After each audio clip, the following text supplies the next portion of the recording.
Day in the life of a cathedral stonemason. First things first, check the list that I left for myself last week to remind me what I need to do this week.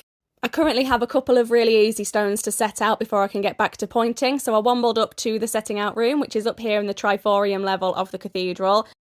The stone that I'm setting out today sits on the inside of an arch on the chapter house, which means I need to calculate the radius of that curve, and for this I use my setting out levels, which I've marked the centre on each one, and this will become apparent as to why in a second. But first, let's go on site.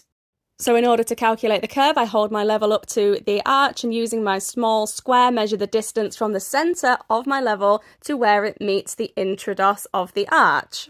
And I note the measurements down in my notebook. Setting out day is basically just code for leg day. There are so many stairs. I then do some very quick maths in order to calculate the radius of this circle. And it turns out the radius was a little over 5.5 metres, which means that I had to employ the assistance of Craig and the big stick. And then just as I finished drawing, someone started playing the organ, which I thought was quite nice and very dramatic.